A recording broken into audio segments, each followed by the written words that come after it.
kayong lahat ng ating Panginoon. Iniisip ko kanina kung ano aking tatalakayin ngayon as I meditated in the word of the Lord. Iniisip ko kanina the difference between the law and grace, dahil masyadong mix tayo. May mga beginners, may mga umattend every week, and siguro mas mainam na ang ating panahon kasi sadyang napakadilim, at dahil sa kadilimang ito nangako ang Diyos na ito'y magiging liwanag pagsapit ng dilim. In the evening time there shall be light. So yung light na sinasabi rito mga kapatid, yung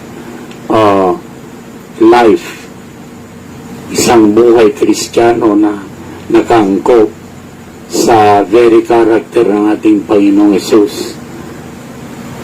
At narito tayo at the brim, ibig sabihin in between rapture and great tribulation. We are at the brim. Nandito na tayo sa pinaka-sukdulan mga kapatid. Kung paano ang ating Panginoon ay sadyang nung sinabi niya, and this gospel of the kingdom shall be preached unto all the world, and then the end come. So sa ating panahon, nagkaroon ng tinatawag na virtual meetings. Sa lahat ng dako, makakarinig kayo ng mga salita ng Diyos. Nandiyan ang mga totoong nagsasalita, sinukol ng ating Panginoon. And sinasabayan din ng mga false. Dahil sabi sa Matthew chapter 24, verse 24, for many false prophets shall rise and deceive many, even the very elect, if it is possible. Amen. Pero mga kapatid, if you have the seed, gene of God in your hearts, kapag narinig nyo ang salita ng Diyos, hindi ang salita ng tao, tutugon ang inyong puso. Ito'y titibok. Parang magnetic force na kapag yung malaking magnet itinapat mo dun sa kabahagi nito, ay magkakaroon ng attraction. Kaya sabi ng ating Panginoon, my sheep hear my voice. Strangers, they don't follow. So kilala ng mga anak ng Diyos kung ano ang nasa katotohanan. At karamihan na nasa ating mga kapaligiran ay nangangaral ng salita ng Diyos, napakaraming relihiyon, at isang Biblia ang ating binabasa, pero magkakaiba ang bawat interpretasyon. But praise be the name of the Lord. Ngayon, tutunghayan natin, itutumbok na lang muna natin dito sa rapture. Merong pagkagaw na magaganap. Amen. Babasa tayo mga kapatid.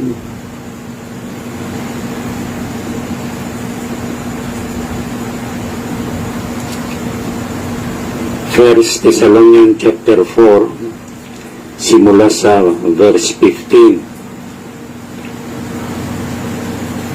For this we say unto you by the word of the Lord, that we which are alive and remain unto the coming of the Lord shall not prevent them which are asleep. Amen. Sa Tagalog, sapagkat ito'y sinasabi namin sa inyo sa salita ng Panginoon, na tayong nangabubuhay na nangatitira hanggang sa pagparito ng Panginoon ay hindi tayo mga uuna sa anumang paraan sa nangatutulog. Amen. So darating ang Panginoon, the coming of the Lord, or the coming of Christ. Noong 1933, when Brother Branham is baptizing, noong the 17th person nung nagpagitang liwanag at sabi, as John the Baptist forerun the first coming of Christ, you will forerun a message in His second coming. Amen. So, narito mababasa natin mga kapatid, the Lord that we which are alive and remain unto the coming of the Lord shall not prevent them which are asleep. For the Lord Himself shall descend from heaven with a shout. Amen.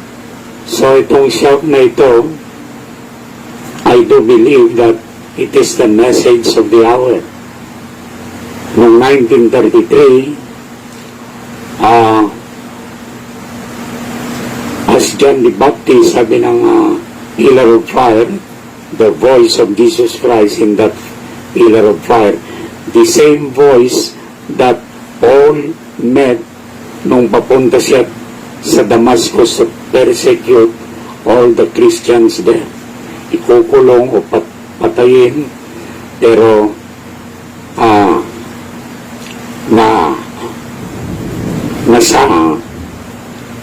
on the way to Damascus, nakaharap ni Pablo the same pillar of fire na nangusap kay Brother Branham noong 1933, ay yun din ang pillar of fire na nagpagita kay Pablo na nagsasabi, Saul, Saul, why hast thou persecutest thou me? Bakit mo ako inuusik? And Pablo, or Saul ang kanyang pangalan, bago palitan, ay sabi niya, Panginoon. At alam natin na si Saulo ay scholar ni Gamaliel, at siya ay talagang bihasa sa kautusan at ang mga propeta. At since na nagpagita sa kanyang apoy, kilala niya ang Panginoon. Sabi niya, sino ka baga Panginoon? And this pillar of fire said unto Saul, I am Jesus whom thou persecutest. At sa ganong paraan, nabulag si Pablo, si Saul, at after 3 days na bautismo ni Ananias, at siya ay naging believer, naging isang Kristiyanong matapat, hanggang sa siyang ginamit from the Jews, dahil ni-reject nila ating Panginoon, going unto the Gentiles, para sa atin naman mga kapatid. Kaya lahat ng epistle ni Pablo karaniwan ay sa mga hentil.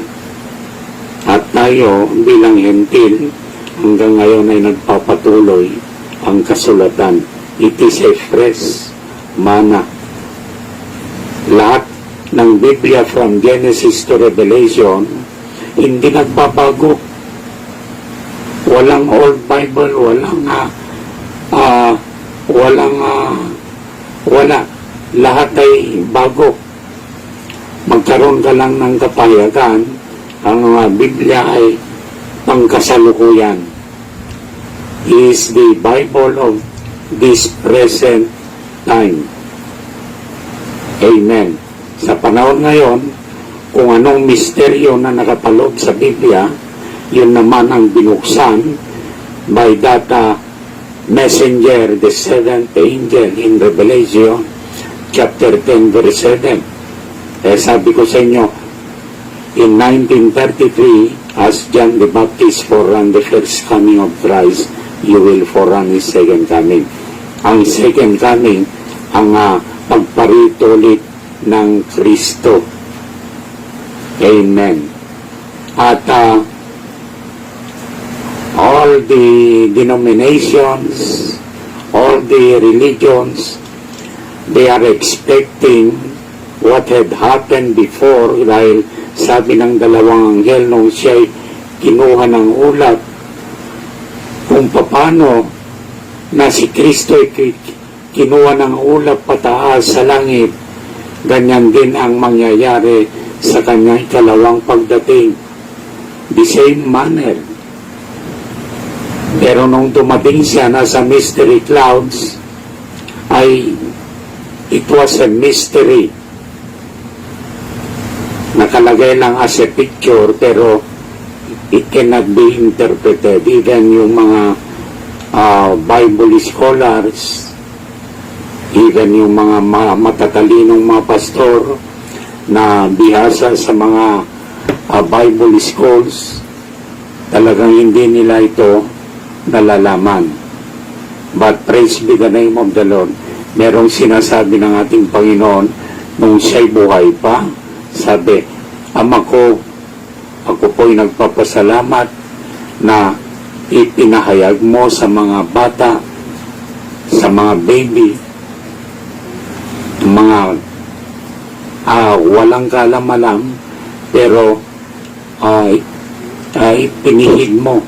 Ibig sabihin, hindi mo ipinahayag sa mga aral na tao. Is it Jesus Christ, the same yesterday, today, and forever? Sa panahon ng Old Testament, ang tawag dyan noon ay Law and the Prophets. So the Law and the Prophets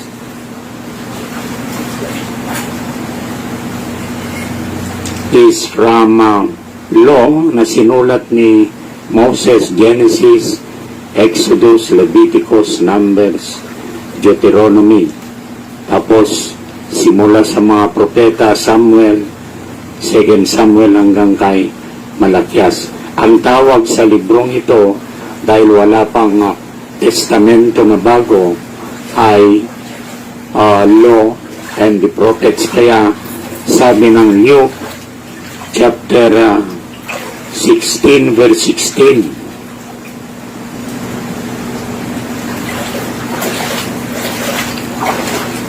the law and the prophets were until John.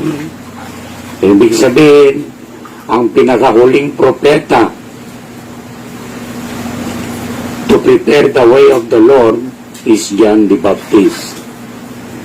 In the Old Testament, in the Law and the Prophets, the prophet there is Malakias.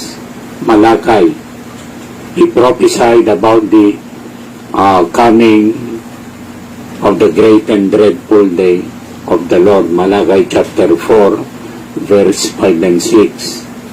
And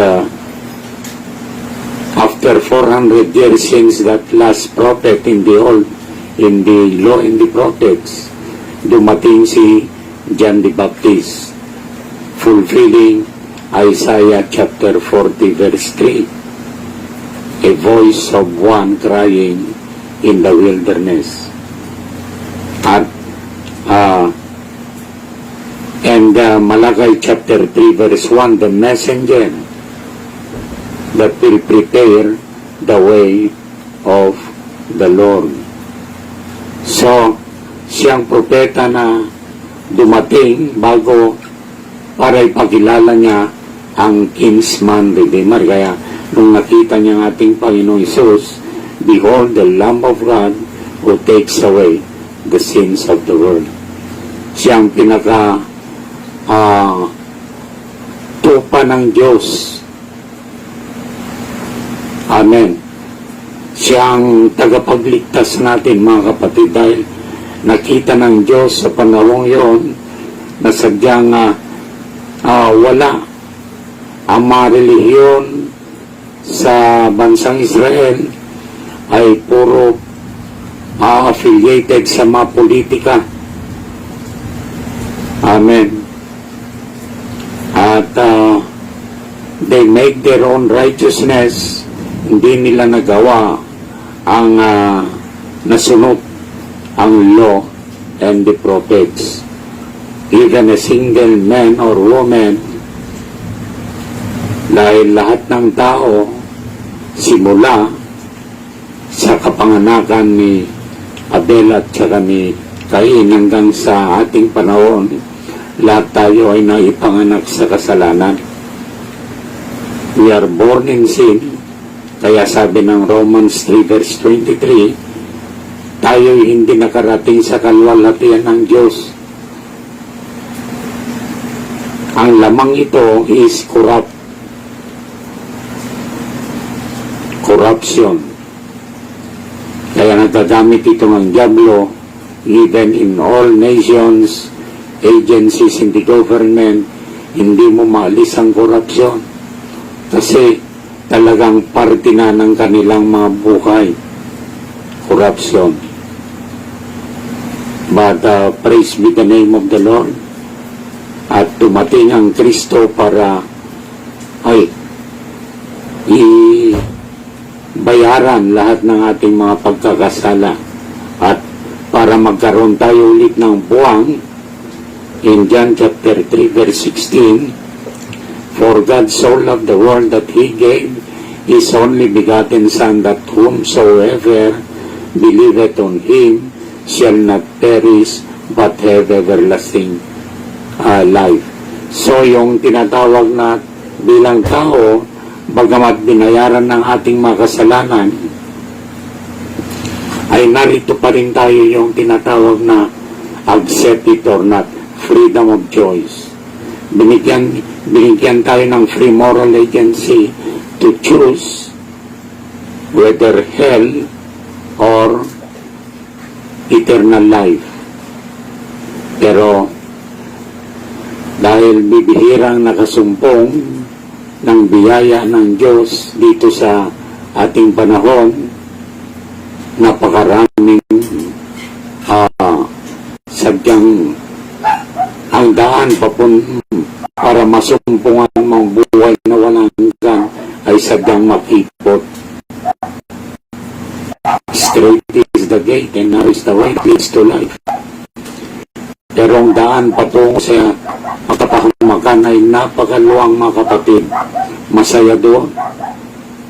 Amen. At puri ng Diyos, merong ilan na talagang because of their freedom of choice, nakita ng Diyos before the foundation of the world na kayo'y nakatunghay ngayon at nakikinig ng kanyang mga salita. Dahil ito'y pagkain ng ating mga kaluluwa. Merong pagbabago sa ating mga karakter dahil lahat na inyong napapakinggan ay pagkain. It came from God. Hindi galing sa akin o kanino mang tao. Ito'y galing mismo sa trono ng Diyos. It is a fresh manna. Amen. At siya nagpapakain sa bawat isa sa atin, mga kapatid. At yung salita natin napapakinggan ngayon, it is the part of the message of the hour. Sa ating binasa,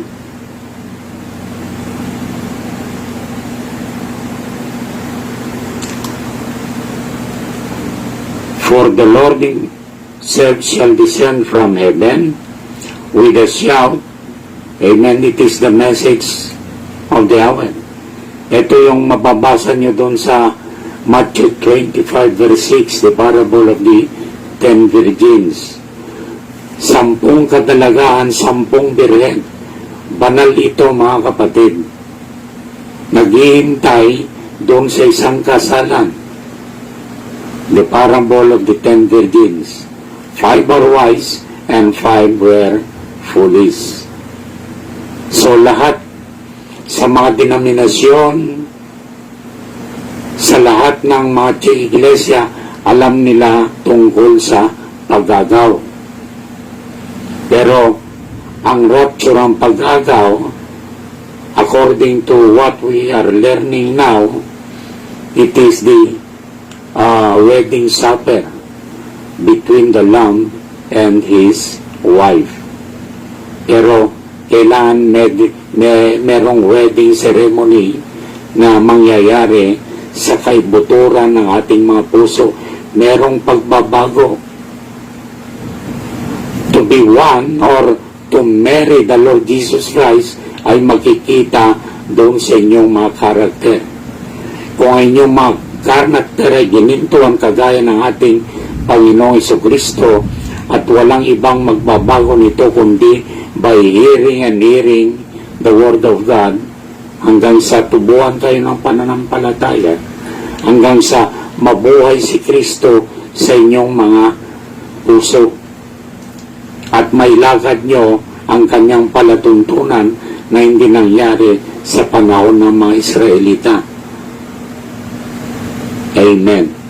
So it is a mystical body of Jesus Christ, the Church of Jesus Christ in this whole church ages. Amen. So for the Lord himself shall descend from heaven with a shout. So it is a midnight cry in Matthew chapter 6. Habang naghihintay yung 10 virgins, merong sumigaw pagsapit ng hating gabi. There was a cry made. At nangyari ito at evening time. Sa ating panahon, nangyari ang lahat na ito, mga kapatid. Nangyari ito pero walang kamalay-malay ang mga denomination. Walang kamalay-malay ang mga relihiyon. Kung paano na dumating si Kristo sa unang kanyang pagdating, walang kamalay-malay ang mga relihiyon. Walang kamalay-malay ang mga denomination. Nandyan yung mga high priest, nandyan yung mga Pariseo, Sadduceo, Herodians, na ipanganak ng Kristo, hindi pa nila alam, mga kapatid. According to history, hinanap ni Gamaliel pero hindi niya na-interview.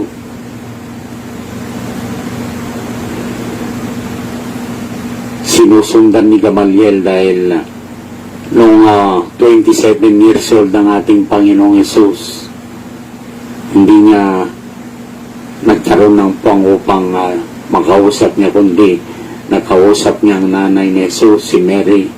Nakausap niya yung dalawang si Martha at si Mary dahil sa tuwing pupunta si Gamaliel ay wala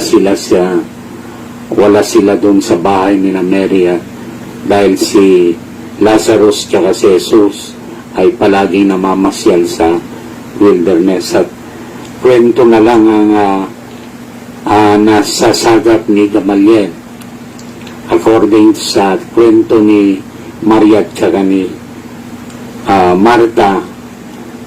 Ang kwento ng kanilang kapatid na si Lazarus sa tuwing umupunta sila sa mga forested area at merong mababangis na hayop, ang napakaamo raw nila, mga kapatid. At sa tuwing aalis na sila ay parang ayaw nilang palisin ang ating Panginoon. Why? By instinct, kilala ng mga animals kung sino ang ating Panginoong Hesus. So by instinct, ay kilala nila ang kanilang Creator. Pero sa tao, dahil sa freedom of choice nagkaroon ng kamatayan sa Garden of Eden nung sila'y kumain ng scientificong pamamaraan ng buhay. Kaya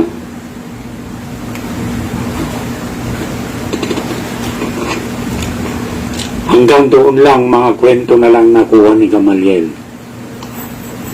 At ang masakit nung sinabi ng Biblia na nagsasalita ating Panginoon na ako'y papatayin ng mga makasalanang tao, ibibigay ako sa mga makasalanan. At nung dinakip siyang nagdakip sa kanya, dahil sa pamamagitan ni Judas, binenta ng ating Panginoon sa mga kaparian, sa mga high priest, sa mga elders, sa mga writers, sa lahat ng matataas sa lipunan, ay sadyang masama ang tingin nila sa ating Panginoon. Pero mga poorer class of people ay talagang sila'y naniniwala na siya ay propeta, siya ay Misaya, pinagmumula ng buhay. Pero mga relihiyon, mga kapatid, sila yung mga taong ginamit ni Satanas upang paslangin ang ating Panginoon. Akala nila ay nakagawa sila ng mabuti alang-alang sa paglilingkod nila sa Diyos dahil ang kanilang tingin doon sa ating Panginoong Hesus is the master of the devil, prinsipe ng mga demonyo. Amen. Is it not today? Nangyayari din ngayon? Mangyayari. Ang way ng Panginoon, His ways did not change. Kaya, sa ating panahon, mag-e-enmorte lang. The message of the hour is to bring back the hearts of the children back to the apostolic fathers. Ibabalik ang ating mga puso kasing puso ng ating mga apostol. At kapag na-restore na ang ating mga puso, and then Revelation 10:7, lahat ng misteryo ng Diyos ay bubuksan. At ngayon, mafulfill ang sinabi ng ating Panginoon sa John chapter 6 verse 50, more or less, na maliban na kanin ninyo ang aking laman at inumin ang aking dugo, ay walang buhay na mananalaytay sa inyo. Ang kanyang laman ay ang salita na naging laman. The Word manifested in the flesh. So, ibig sabihin, ang pagkain ng ating makaluluwa ay ang salita ng Diyos. Kaya sabi ng ating Panginoon Jesus, I am the bread came down from heaven, the true bread, the bread of life. Ang sinasaysay ng ating Panginoon ay kumain tayo sa ating mga kaluluwa. Hindi sa karnal na pamamaraan na tila baga tayo vampira. No, that is a carnal understanding. The Word of God is Spirit and they are life. Ang salita ng Diyos ay pagkain ng ating mga kaluluwa, mga kapatid. Amen. Kaya habang kayo nakikinig, kumakain kayo ng kanyang mga salita. So for the Lord Himself shall descend from heaven with a shout, the midnight cry. Amen. With the voice of the archangel. Amen. After the shout, the message of the hour has been opened in Revelation chapter 10 verse 1 to 11. Pagka binasa nyo, sulat nyo na lang. Merong mighty angel na merong hawak na nakabukas na aklat. Ibig sabihin, it was a mystery. And pagka binasa mo, sabi ni John the Beloved, I was about to write 7 kulog, pero pinasilyuhan. Pero pagdating ng 7, in the days of the voice of the seventh angel, when he shall begin to sound, the mysteries of God should be finished. At ngayon, John the Beloved na palaging humihimlay sa dibdib ng ating Panginoon, naririnig niyang tibok ng puso ng ating Panginoon, tipot larawan ng nobya ng ating Panginoon sa mga huling araw. Kaya sabi kay John the Beloved, the voice came from heaven, said, kunin mo yung bukas na aklat. Ibig sabihin, yung bukas na aklat ay talagang bukas na. The mystery of God has been revealed. At sabi kay John the Beloved, pag nakuha mo yun, kainin mo, sabi ng boses. So, ang bukas na aklat na yun ay all the mysteries of the Bible from Genesis to Revelation has been already revealed, na ipahayag na mga kapatid. At dahil na ipahayag, kinakain nyo ngayon. Darating ang time kapag tuloy-tuloy ang inyong pagkain, hanggang sa ang kinain ninyo ay parte na inyong buhay, and you will become the Word made flesh. John 14:20. At that day, sabi niya, ye shall know that my Father in me, I in you, and you in me. So, ibig sabihin, completely nakain natin ang misteryo o hiwaga ng Diyos. Pagka nakain mo, hindi na misteryo ang Diyos. Kilala mo kung sino ang Ama, kilala mo kung sino ang Anak, kilala mo ang Diyos dahil why? Sabi ko nga sa inyo, in the beginning was the Word, John 1:1, and the Word was with God, and the Word was God, and the Word was made flesh. At kung ang salita ay nakahugpong sa inyong puso na nanahan, who are you in the sight of God? Kaya ang Diyos, ang kanyang salita ay naging morte. Dati sa isang tao para bayaran ng ating mga kasalanan, at sa mga pangalawang pagdating ng ating Panginoon, the coming of the Lord, naging morte. Saan siya tumungo? Nung siya'y buhay pa, lahat ng kapangyarihan ng langit at lupa ay binigay sa akin ng aking Ama, at lahat naman yung nasa akin ay binigay ko sa aking iglesia. Amen. Ibig sabihin, ang kapangyarihan ng langit at lupa ay naging morte. Ang salita ng Diyos, the Logos again, became man in our day. Wala sa mga katedral ang Diyos. Wala sa mga malalaking simbahan. Wala sa Vatican, wala sa mga naggiginto ang malapalasyong mga simbahan. Dahil ang Laodicean Church Age, pinalabas nila ang ating Panginoon, kumakatok. At ngayon, dahil naging morte ang ating Panginoon, ang Panginoon makikita nyo nagro-rolling store. Amen.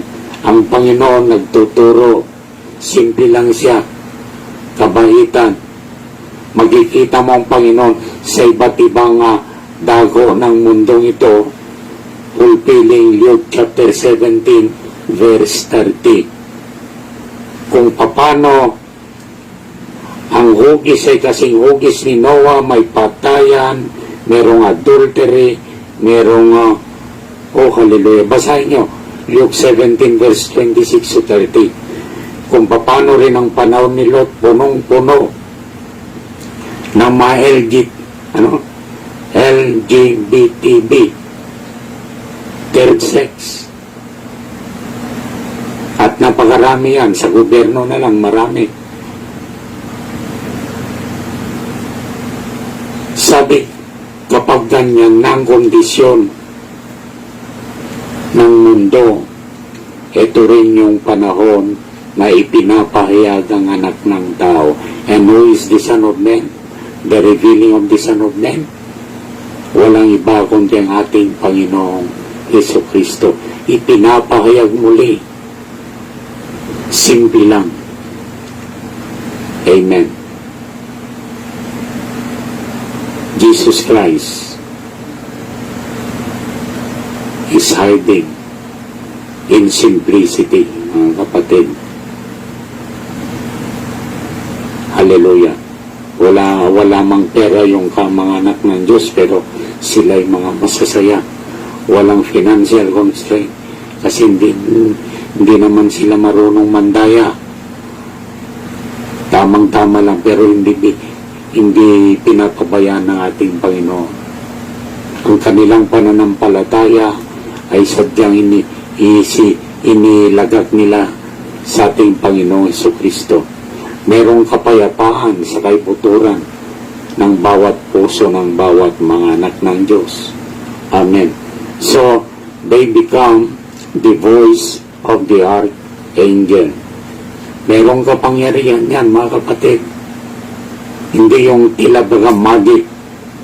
Anong mga kapangyarihan niya? Faith. Nakikita nila kung anong mangyayari sa hinaharap. Alam nila. Amen. Ang faith, mababasa niyo sa Hebrew 8:1. Faith is a substance, hope for the evidence of things not seen. Hindi pa nangyayari, alam nila mangyayari. At mangyayari talaga, mga kapatid. Amen. Anong mangyayari? Sabi ko sa inyo kanina, we are at the brim in between rapture and great tribulation. Gusto nyo makita kung anong great tribulation? Matthew chapter 24 verse 21. Tingnan natin, mga kapatid.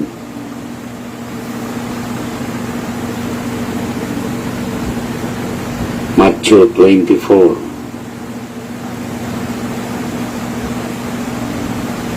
verse 21. But 21, for then shall be great tribulations, such as was not since the beginning of the world to this time, no, nor ever shall be. So, merong isang dakilang malaking kapighatian na hindi pa nangyari since there was a creation. Anong dakilang kapangyarihan? So, ang nangyayari dito sa ating mga paligid, pandemic, mga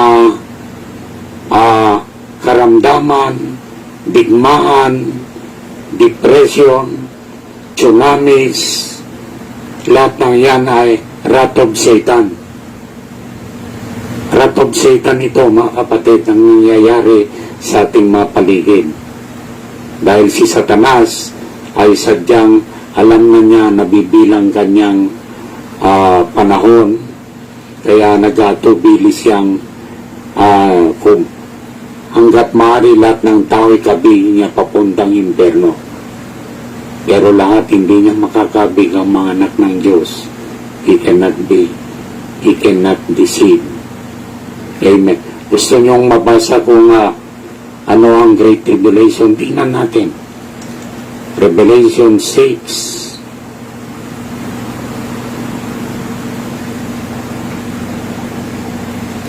Okay.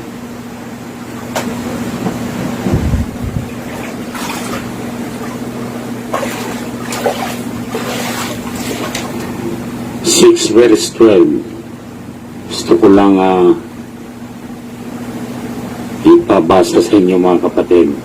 Sabi rito, nasa 6 seal. And I beheld when he had opened the 6 seal, ito ang great tribulation. And lo, there was a great earthquake, and the sun became black as sackcloth of hair, and the moon became as blood. And the stars of heaven fell unto the earth, even as a fig tree casteth her untimely figs, when she is shaken of a mighty wind. And the heaven departed as a scroll when it is rolled together, and every mountain and island were moved out of their places. And the kings of the earth, and the great men, and the rich men, and the chief captains, and the mighty men, and every bondman, and every free man, hid themselves in the dens and in the rocks of the mountains, and said to the mountains and rocks, fall on us, and hide us from the face of him that sitteth on the throne, and from the wrath of the Lamb. For the great day of his wrath is come, and who shall be able to stand? Kita niyo ang Great Tribulation? Nakakatakot, mga kapatid. Kaya, ang inyong papakinggan ngayon, mga kapatid, maybe it is a last call for the grace before it will close. At we are just redeeming the time. Amen. Okay. So, tuloy natin. With the voice of the archangel and with the trump of God, tatlong bagay. Voice of the archangel is the revealing of the Son of Man. Kaya naging morte nandun sa kanyang nobya, nandun sa kanyang pinakasalan. Pinapahayag muli kung sino ang anak ng tao. Mababasa natin sa Revelation chapter 19. Tingnan pa natin, mga kapatid, no? Para meron tayong mga pundasyon.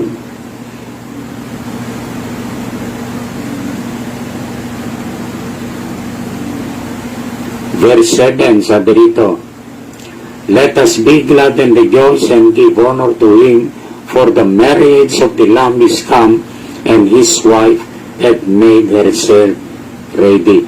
And to her was granted that she should be arrayed in fine linen, linen white, for the fine linen is the righteousness of the saints." Amen. So yung fine linen, yung very nature and character of Jesus Christ na nailambong sa kanyang pinakasalan, at sila ngayon, pwedeng kayo, pwedeng ako, anybody can claim, ito yung panahon ng anak ng tao ay pinapahayag muli. According to Luke chapter 17 verse 30. At pagkatapos ng voice of the archangel, then we have the trump of God. Amen. Yung trump of God, it is isang trumpeta na alingaw sa kalangitan, and there shall be a rapture made. Ito yung tinatawag na wedding supper, yung rapture. Pagkagaw, sasalubungin natin ang ating Panginoon in His corporal body sa mga lapaap. Kaya sabi sa verse 9, Revelation 19, verse 9, "And he said unto me, Right, blessed are they which are called unto the marriage supper of the Lamb." The marriage supper of the Lamb is the rapture. Rapture. And he said unto me, "These are the true sayings of God." Pero dito sa ibabaw ng lupa, merong wedding supper. Wedding na nangyayari, pagkikipag-isa kay Kristo. Kaya nang sinabi ko, ipapahayag muli natin ang Kristo sa mga huling panahon. Amen. At so balik tayo sa 1 Thessalonians.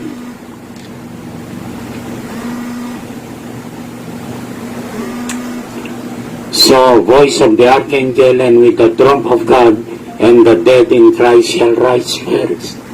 So, ibig sabihin, bago yung trumpeta, dahil ang nakalagay dito is colon, bago ang trumpeta, bago yung rapture, ay magigising muna, there shall be resurrection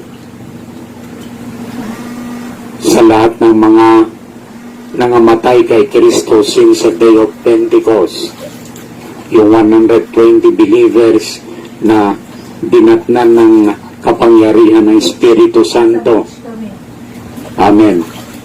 Sila ay magigising, sina Peter, sina Pablo, sa lahat ng mga apostol, kasama ang mga nangabubuhay pa, sabi rito, "And the dead in Christ shall rise first," 17, "Then we which are alive and remain," tayo na nangabubuhay na hindi nangamatay. Ibig sabihin, merong abutang sakdal into the coming of the Lord Jesus Christ to make known who Christ was in his day. Then we which are alive and remain shall be caught up together with them in the clouds to meet the Lord in the air, and so shall we ever be with the Lord. Amen. Puri nating Panginoon, mga kapatid. Narito tayo sa papunta na sa rapture. At ayaw ko maiwan sa Great Tribulation. Mahirap dahil ang biyaya ng Diyos wala na.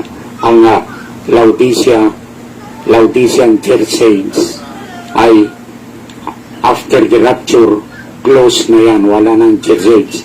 At yung Laodicea magpapatuloy into this chaos condition. Hallelujah. Sabi mo may beach dito sa bahay namin. Tingnan pa natin sa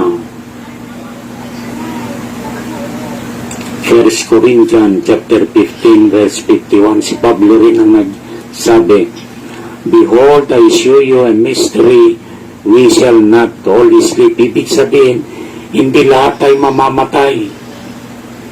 Merong mabubuhay. Sabi rito, we shall not all sleep, but we shall all be changed. Lahat tayo ay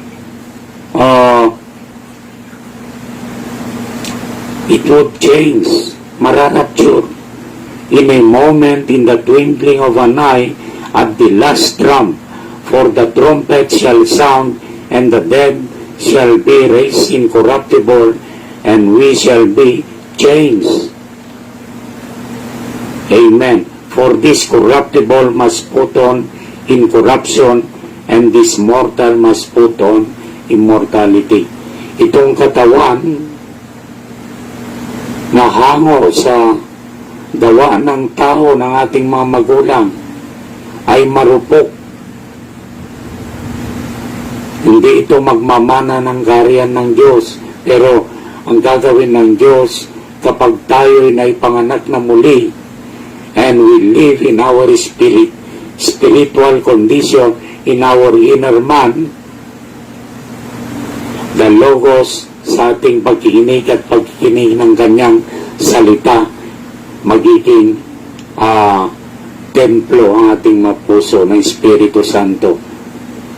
The Father, the Son, and the Holy Ghost, these three, they are one. It is the Lord Jesus Christ that will come into our hearts. We are the temple of Him, at siya ang gagawa para sa atin.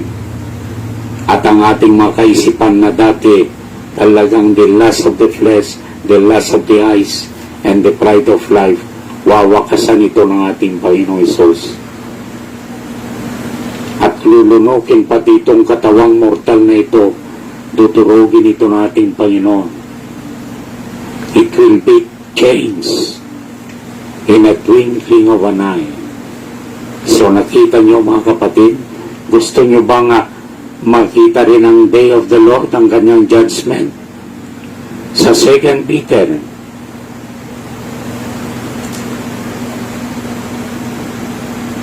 chapter 3 verse 10, ito yung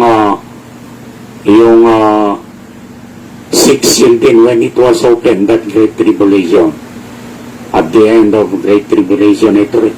But the day of the Lord will come as a thief in the night, in the which the heavens shall pass away with a great noise, and the elements shall melt with fervent heat. The earth also and the works that are therein shall be burned up. Oh, hallelujah. It is the wrath of the Lamb, wrath of God. Itong nangyayari sa ating paligid, stepping stone lang natin ito mga kapatid. Just embrace the Lord Jesus Christ and move on, na apakan nyo lang ang pandemic na ito to rise up from glory to glory hanggang sa magkaroon na lang ng rapture. Mga kapatid, salamat sa pandemic. It is the wrath of Satan that he may use scientists in China or in any other world to make viruses. Dahil nakakatakot nga naman ang nuclear warheads. Pagka-gera ay puro nuclear warheads, kakatakot. Kaya ang ginagawa ngayon sa mga maliliit na labanan, kaya meron tayong germ warfare. Germ warfare. But these are all for good to the sons of God. Amen. At for the last verse, ibibigay ko sa inyo, Romans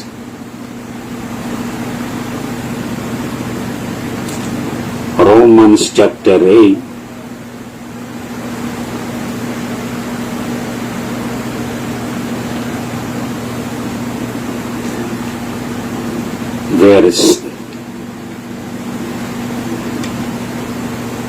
sabi rito, okay, 18, for I reckon that the sufferings of this present time are not worthy to be compared with the glory which shall be revealed in us.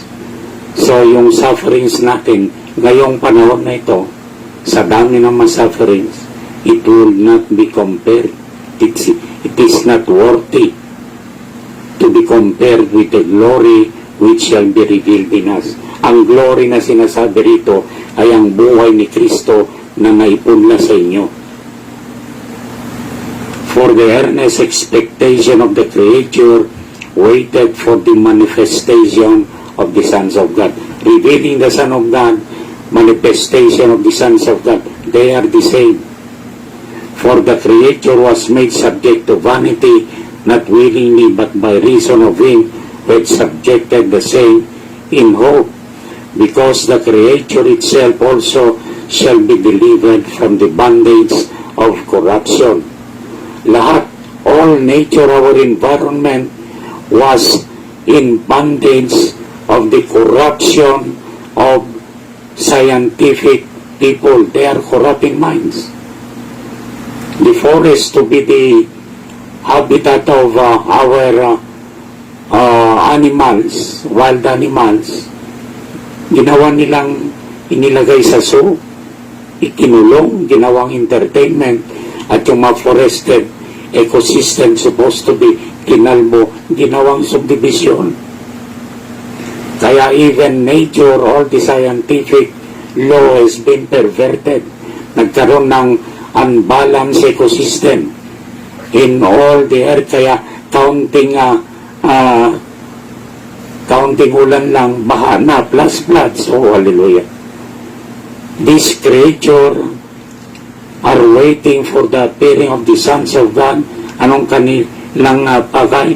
Because the creature itself also shall be delivered from the bondage of corruption into the glorious liberty of the children of God. For we know that the whole creation groaneth and travaileth in pain together until now. And not only they, but ourselves also, verse 23, which have the first fruits of the Spirit, even we ourselves groan within ourselves. This one. Dahil corrupt din ito, it is groaning. Nag-groan ang ating inner man, waiting for the, what you call this? Groan within ourselves, waiting for the adoption, to wit, the redemption of this body. Puri nating Panginoon, mga kapatid.